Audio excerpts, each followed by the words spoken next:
ప్రభాకర్ శర్మ గారు, చెప్పండి సార్. ఆర్థిక రాజధానిగా విశాఖపట్నాన్ని ప్రకటిస్తానని మన చంద్రబాబు నాయుడు గారు ప్రకటించారు. ఇంతవరకు ప్రజలు, ఉత్తరాంధ్ర ప్రజలందరూ విశాఖ రాజధానినే నమ్ముతూ వచ్చారు.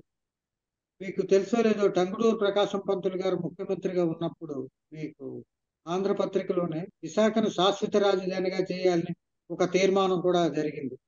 ఈ లోపల అది అమలయ్యేపులో ప్రభుత్వం పడిపోయింది. ఆ సంగతి కూడా తెలుసు. అప్పుడు విశాఖను శాశ్వత రాజధానిగా ఎందుకు చేయాలనుకున్నారు? ఇప్పుడు చంద్రబాబు నాయుడు మళ్ళీ అమరావతిని, అంటే తను స్టిక్కర్ అయి ఉన్నాడు అమరావతిని అని, అందుకోసం ఆయన అనుకుంటున్నాడా? లేకపోతే జగన్ విశాఖపట్నాన్ని అనుకున్నాడని దాన్ని వ్యతిరేకించాలని మళ్ళీ అమరావతి వైపు వెళ్తున్నాడు? ఎందుకంటే అమరావతి రాజధానికి చాలా అభ్యంతరాలు గ్రీన్ ట్రిబ్యునల్ నుంచి, తర్వాత ఇతరత్రా వచ్చాయి. ఇప్పుడు ఇది ఎట్లా ముందుకెళ్తుంది? ఇది చంద్రబాబు నాయుడు ఈ కొత్త విషయం ఏం కాదండి. ఇంతకు ముందు ఆయన పవర్ లో ఉన్నప్పుడు కూడా విశాఖపట్నం ఫైనాన్షియల్ క్యాపిటల్ అని చెప్పాడు, ఫైన్టెక్ సిటీ అని చెప్పి కొత్త కొత్త అవన్నీ చేశాడు. మొదటి నుంచి అతని ఉద్దేశం అదే, మరో బాంబే లాగా అవుతుంది విశాఖపట్నం అని చెప్తుండేవాడు. కొత్తది ఏం కాదు అది. కానీ అతను న్యాచురల్లీ అతని ఇంట్రెస్ట్ అన్ని అమరావతిలో ఉన్నాయి. లాస్ట్ టైం తెలుసు కదా ఎలాగా అతనికి ప్రత్యేకం స్పెషల్ ఇంట్రెస్ట్ ఉంది అమరావతి అంటే. అది ఎలాగో డెవలప్ చేయడం చాలా కష్టం. జగన్ ఏమనుకున్నా అంటే దీన్ని క్యాపిటల్ చేయడానికి ఉద్దేశం కూడా అమరావతి అయితే ఎకరానికి ఇన్ని వేల కోట్లు ఖర్చు అవుతుంది అంటున్నారు కాబట్టి అది ఏదో చేసేదేదో ఇక్కడ 40,000 కోట్లు వస్తే సరిపోతుంది, అక్కడైతే 1,00,000 కోట్లు కావాలి డెవలప్ చేస్తే. Visakhapatnam already developed. విశాఖపట్నం ఇప్పుడు కొత్తగా బైఫర్కేషన్ అయినప్పుడు బిగ్గెస్ట్ సిటీ స్టేట్ విశాఖపట్నమే కదా. విశాఖపట్నం వాళ్ళకి పెద్ద ఇంట్రెస్ట్ లేదు, లేకపోతే మేమే పెద్దది, మాదే పెద్ద సిటీ, మాకే రాజధాని కావాలని అడిగేవాడు. కానీ వాళ్ళకేం ఇంట్రెస్ట్ లేదు ఇక్కడ మామూలుగా.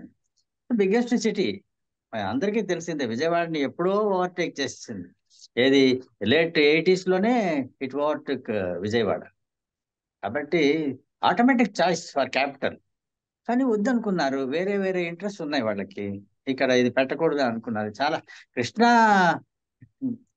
కమిటీ కూడా ఇది విశాఖపట్నం బెటర్ అని చెప్పింది మొదటి నుంచి కూడా. అది మరి ఎందుకో వీళ్ళు ఏం చేశారు, సరే అమరావతిని డెవలప్ చేద్దాం అన్నారు. అక్కడ ఉన్న తోటలు గీటలు బనానా ప్లాంటేషన్స్ అంతా మొత్తం ధ్వంసం చేసి అదంతా ఫీడ్ చేసి వెట్లాండ్స్ అన్ని కూడా ఇదైపోయి. I was present there. అది ఫౌండేషన్ వేసినప్పుడు గవర్నమెంటే నన్ను అక్కడ తీసుకెళ్ళింది. ఒక 10 days అక్కడ ఉన్నాను, చూశాను కళ్ళారా. సరే, అది విశాఖపట్నం డెవలప్మెంట్ ఎవరు ఆపలేరు. అమరావతి డెవలప్ చేయాలంటే చంద్రబాబు నాయుడే చేయాలి. Nobody can stop Visakhapatnam from it's develop. అమరావతిని ఎలా చేస్తారు? ఏది అమరావతిని డెవలప్ అంటే వాళ్ళు చేస్తుంటారు, వాళ్ళకి ఇంటున్నాయి. వాళ్ళందరికీ భూములు కొనుక్కున్నారండి ముందుగానే, అది అందరికీ తెలిసిన విషయమే. కోర్టు కొట్టేసేయచ్చు, ఇంకేదైనా కొట్టేయచ్చు. అంతా ఏం జరిగిందో జనానికి బాగా తెలుసు. అది పుస్తకాలే వచ్చాయి దాని మీద. అజయ్ కల్లం లాంటి వాళ్ళు స్పెషల్ బుక్స్ తీసుకొచ్చారు, అంత ఇబ్బంది కూడా. కాబట్టి వాళ్ళు అమరావతిని ఏదో డెవలప్ చేస్తారు, ఎలా చేస్తారో మనకు తెలియదు. వాళ్ళందరికీ ఇంట్రెస్ట్ ఉంది, ఏదో చేస్తారు. విశాఖపట్నం డెవలప్మెంట్ ఎవరు ఆపలేరు, ఎవరు చేయక్కర్లేదు. అది ఆటోమేటిక్ గా డెవలప్ అవుతుంది. ఇన్నాళ్ళు ఎవరైనా చేశారంటే విశాఖపట్నం డెవలప్ చేశారా? లేదు. నేను 85 నుంచి ఇక్కడ ఉన్నాను, ఆటోమేటిక్ గా అది డెవలప్ అవుతుంది. అమరావతి చంద్రబాబు నాయుడు గారు స్పెషల్ ఇంట్రెస్ట్ అని అంటారు. ఎస్ వెరీ మచ్, అందులో అనుమానం